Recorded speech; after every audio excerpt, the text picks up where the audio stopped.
অকস্মাত এটা কথা শুনিলোঁ বহুতে বেয়া লাগিছে। Hello' friends, good morning. Welcome back to my YouTube channel Rekha simple lifestyle. চাওকচোন ৰাতিপুৱা কিমান কুঁৱলী পৰিছে। আজিও জল্দি উঠিছোঁ, মানে 7টামান বাজিছে আৰু বেছি জল্দিও নহয়, কিন্তু তথাপি মইতো 8টাৰ পিছতে উঠোঁ, কিন্তু আজি জল্দি উঠি পেলাই দেখিলোঁ আৰু আজিও বহুত বেছি কুঁৱলী হৈ আছে। সেইকাৰণে আপোনালোকৰ লগতো শ্বেয়াৰ কৰিলোঁ বতৰটোৰ অৱস্থা। আৰু এতিয়া লৈছোঁ ঘৰ মুচিবলৈ, একদম মানে জল্দি মায়ে ঘৰ চৰ ঝাৰু দিলেই আৰু মই এতিয়া লৈছোঁ ঘৰ মুচিবলৈ। আৰু তাৰপিছত বাকী কি কৰোঁ আপোনালোকক দেখাই থাকিম, চাই থাকিব। মায়ে আজি আমাৰ ওচৰৰে মন্দিৰটোত শৰাই এভাগ আগবঢ়াব, তো সেইকাৰণে ঘৰতে গোটেই যোগাৰখিনি কৰি লৈ যাব। তো ৰাতিপুৱা একদম মায়েও মানে গা পা ধুই লৈ পেলাই এতিয়া নাৰিকল আদা এইবোৰ কাটি আছে। তাৰপিছত বুট ভিজাই থৈ দিছিলে, এইবোৰ যোগাৰ কৰি লৈছে। মাৰ গোটেই যোগাৰ পাতি কৰা হৈ গ'ল 9টা বজাতে। তাৰপাছত মাক এখেতে আৰু ভাইটিৰো স্কুল নাছিল, যিহেতু বস্তুখিনি লৈ পেলাই মা অকলে নিব নোৱাৰে, যিহেতুকে মন্দিৰলৈ আগবঢ়াই থ'বলৈ গৈ আছে। আৰু মই আছিলোঁ ভিডিঅ' বনাই, আৰু তাৰপিছত ময়ো যাম। Hello' friends, welcome back to my YouTube channel Rekha simple lifestyle. আশা কৰোঁ আপোনালোক সকলো ভালেই আছে। আজি 5 তাৰিখ ফেব্ৰুৱাৰী। ৰাতিপুৱা আপোনালোকক দেখালোৱে, মানে আমাৰ ওচৰত বুঢ়া গোঁসাইৰ থান এখন আছে, কৃষ্ণ মন্দিৰ এটা। তো তাতে মায়ে মানে ভাবিছিলে আৰু এখন শৰাই আগবঢ়াম বুলি। তো আজি মাঘ মাহৰ পূৰ্ণিমা, যিহেতু মাঘী পূৰ্ণিমা বুলি কয়, আৰু আজিৰ দিনটো খুবেই ভাল। সেইকাৰণে মায়ে ভাবিলে আজিয়ে শৰাইখন আগবঢ়াই দিওঁ। তো সেইকাৰণে মায়ে ৰাতিপুৱাই যোগাৰ কৰিলে। ময়ো সোনকালে উঠিলোঁ আজি জল্দি উঠি গৈছোঁ আৰু 8টালৈকে নাই হোৱা। তো মায়ে উঠি ঘৰ চৰ সাৰিলে আৰু ময়ো ঘৰবিলাক মুচি দিলোঁ। তাৰপিছত সোনকালে গা পা ধুই ৰেডি হৈছোঁ, যদিও মই নাই যোৱা, মাহঁতে গৈছে অলৰেডি মন্দিৰত। আৰু এতিয়া নাম চাম ধৰি আছে, আৰু মই এতিয়া যাই পেলাই চাকি বন্তিখিনি জ্বলাই আহিম। আৰু অকণমান পিছত যাম, মানে বেছি সময় তাতে একেলগে থাকিব নোৱাৰি, মানে গুণগুণে আমনি কৰে যে, সেইকাৰণে। তো মই এতিয়া মন্দিৰলৈ যাওঁ আৰু তাতে চাকি বন্তিখিনি জ্বলাই দিওঁ। তাৰপিছত ঘৰলৈ আহিম, আৰু তাৰপাছত যেতিয়া শেষ হ'ব, টাইম হ'ব, তেতিয়া আকৌ যাম। তো আপোনালোকক যিখিনি পাৰোঁ আজি দিনটো দেখাই থাকিম, তেনেহ'লে চাই থাকিব।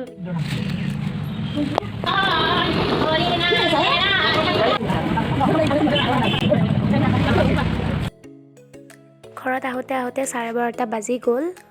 প্ৰসাদ পাতি খাই লৈ তাৰপিছত আলু, গাজৰ আৰু ফুলকবি এনেদৰে ভাজিলোঁ, আৰু দালি বনালোঁ আৰু ভাত বনালোঁ। তাৰপিছত ধোৱা কাপোৰবোৰ আনিলোঁ, আৰু এতিয়া জাপিম এইবোৰ। কিয় হামো নাই তোমাৰ? তুমি কি বদমাছি কৰি থাকিবা? সেয়া চাওকচোন ছোৱালীজনীৰ কাণ্ড। টোপনি নামাৰে, খালী উৎপাত কৰি থাকে। দুনিয়াৰ চাউলবোৰ আনিছে পাকঘৰৰ পৰা, মই গমেই পোৱা নাই। মই ভাত বনাই থকা অৱস্থাতে আনি পেলাই গোটেই ঘৰখনত ছটিয়াইছে এনেদৰে। ইছৰাম, মই কি কৰিম ভাবি নোপোৱা হৈছোঁ। এই ছোৱালীজনী ইমান উৎপাত। পিঁয়াজবোৰ উলিয়াই পেলাই এনেদৰে দলিয়াইছে। পিঁয়াজবোৰ উঠালোঁ, বাকলিবোৰ এতিয়া সাৰিব লাগিব। আৰু চাউলখিনিও মই সাৰিয়ে দিছোঁ। এটাকৈ উঠাম কিমান, মানে বহুত বেছি টাইম লাগি যাব। সেই ভাবি আৰু উপায় নাপায় মই ঝাৰুৰে সাৰিব লগা হ'ল, বেয়াও লাগে। আগৰ দিনত আইতাহঁতে কৈছিলে কি ঝাৰু লগাব নাপায়, চাউলত ঝাৰুৰে সাৰিব নাপায়। ময়ো জানো কথাটো, কিন্তু উপায় নাই। মই ইমানবোৰ গোটেই ঘৰত ছটিয়াইছে, ঝাৰুৰে নাসাৰিলে মানে এটাকৈ উঠালে যে কিমান ঘণ্টা লাগি যাব হিচাপ নাই। তো মোৰ উপায় নোহোৱা পাই এনেকুৱা কৰিব লগা হ'ল। মনটোও বেয়া লাগিছে এইটো কাৰণে। এয়া দালি ভাত চিম্পুলকৈ এনেদৰে খাই লওঁ। হেল্ল' ফ্ৰেণ্ডছ, দুপৰীয়া ভাত পানী খালোঁ। খাই লৈ পেলাই এতিয়া অকণমান টাইম পাইছোঁ।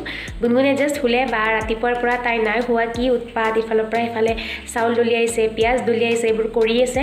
কৰি পেলাই এই জাষ্ট টোপনি আহিল, আৰু এতিয়া 3টা বাজিছে, এতিয়াহে তাই শুলে। তো এতিয়া মোৰ অলপমান কাম আছে, সেইখিনি কৰি লওঁ। মোৰো টোপনি আহিবই ধৰিছিল, কিন্তু মই শুলে মোৰ কামখিনি নহ'ব, গতিকে কামখিনি পটাপট কৰি লওঁ। আৰু তাইৰ যিটো বয়স চলি আছে, পূৰা একদম উৎপাতৰ বয়স, আৰু নকৰিলেও মানে উপায় নাই। তাই কৰিব কি, মোৰ কামবিলাক দুগুণে বঢ়াই থাকে। তো সোনকালে আশা কৰিছোঁ এই বয়সটো যাতে তাই সোনকালে পাৰ হৈ যায়, মানে উৎপাত কৰা বয়সটো। Hello' friends, good evening. এতিয়া মানে অকস্মাত এটা কথা শুনিলোঁ, মানে শুনি পেলাই একদম মন চন মানে একদম বেয়া হৈ গৈছে, বহুতে বেয়া লাগিছে। মানে বিৰাট মানে ডাঙৰ কথা এটা হৈ গ'ল। মানে এইমাত্ৰ মাৰ মোবাইলত ভণ্টি, মানে সৰু ভণ্টি আৰু গুৱাহাটীত থাকে ন, তাই পিজিত। তো তাই ফোন কৰি পেলাই ক'লে, কান্দি পেলাই, অকস্মাত কান্দি পেলাই ফোন কৰিছে। কি হ'ল মানে শ্বক হৈ গৈছোঁ পূৰা একদম। মানে কান্দি ফোন কৰিলে এনেকুৱা লাগে ন, কি হৈছে অকস্মাত, ভয়ো লগা যায়। আমি আছোঁ ইয়াতে, তাই আছে তাতে। তাৰপিছত ক'লে কি তাইৰ বোলে আজি মানে গোটেই ডকুমেণ্টখিনি নোহোৱা হৈ গ'ল, চুৰ হ'ল। ডকুমেণ্ট আছিল, পইচা আছিল। পইচাৰ কথা বাৰু নকওঁৱেই, পইচাৰ কথাটো নকওঁৱেই, মানে ডকুমেণ্ট গোটেইখিনি নোহোৱা হৈ গৈছে। PAN card, Aadhaar card, voter ID, ATM card, মানে পূৰা আৰু মানে একোৱেই নাই। মানে তাই বোলে গৈছিলে কিবা এটা কামত, তো তাইৰ পাৰ্চ মানে বেগ লৈ গৈছিলে পিঠিত। তো পিঠিৰ সেই বেগৰ পৰা মানে পাৰ্চটো ওলাই পেলাই চুৰ হৈ গ'ল। গমেই নাপালে তাই পটককৈ। কেনেকৈ মানে বেয়া লাগে ন এনেকৈ। মানে ডকুমেণ্টবিলাক ওলাওঁতে কিমান কষ্ট আজিকালি, অ'ত দৌৰা ত'ত দৌৰা। বহুত ভেজাল আৰু মানে ইফালে হৈছিল মাত্ৰ তাই ডকুমেণ্টখিনি ৰেডি এতিয়া আকৌ গোটেই ডকুমেণ্ট নোহোৱা হ'ল আধাৰ কাৰ্ডৰ পৰা গোটেইখিনি এতিয়া মানে শুনি পেলাই মাথাটো গৰম হ'ল কিন্তু পইচা বাৰু বেছি নাছিল চাগে 1000 মান চামথিং কিমান আছিল আৰু 1000 মান আছিল চাগে কিন্তু পইচাৰ কথাটো নকয় পইচা বেছি থাকিলেও বা কম থাকিলেও সেইটোতো বেয়া লাগে পইচা বাৰু নোহোৱা হ'লে বেয়া লাগে সেইটো বেলেগ কথা কিন্তু ডকুমেণ্টখিনি নোহোৱা হ'লে আৰু বেছি বেয়া লাগে কোনে যে মানে চুৰ কৰে কিয় চুৰ কৰে মানে মাথাই গৰম উঠি যায় এতিয়া মানে বেয়া লাগছে শুনি কিনে তাৰপিছত তাই কান্দি কিনে ফোন কৰিছে আৰু বেয়া লাগছে মা কৈছে একো নহয় দে নাকান্দিবি আজিতো ৰবিবাৰ আৰু এতিয়াতো আৰু এতিয়া অহা কালিলৈ আৰু থানাত গৈ পেলাই এজাহাৰ দিব লাগিব আকৌ ডকুমেণ্টবিলাক নতুনকৈ উলিয়াব লাগিব সেইটো এটা টেনশ্যন আৰু এনেকুৱা কাৰো লগত হ'ব নালাগে আমাৰ ঘৰৰ মানুহ বুলি নহয় মানে কাৰো লগতে হ'ব নালাগে বহুত প্ৰব্লেম হয় আৰু ডকুমেণ্টবিলাক হেৰালে বহুত বেছিয়ে প্ৰব্লেম হয় মানে মই এইবিলাক বস্তু বেছি ভালকৈ বুজি পাওঁ আৰু মোৰ মানে যিবিলাক ডকুমেণ্ট আছে মই বহুত কষ্ট কৰি পেলাই ওলাব লগা হৈছে কিয় নাজানো মোৰ লগত কিছুমানৰ বাৰু এবাৰ দুবাৰত পটককৈ হৈ যায় পটককৈ উলিয়াই যায় মোৰ কিন্তু ডকুমেণ্টবিলাক এবাৰ কেতিয়াও হোৱা নাই 2বাৰ 3বাৰ 4বাৰ 5বাৰলৈকে দৌৰিব লগা হৈছে মোৰ মনত আছে চব ডকুমেণ্টতে যিকোনো ডকুমেণ্ট নহওক কিয় সেইকাৰণে মানে মোৰ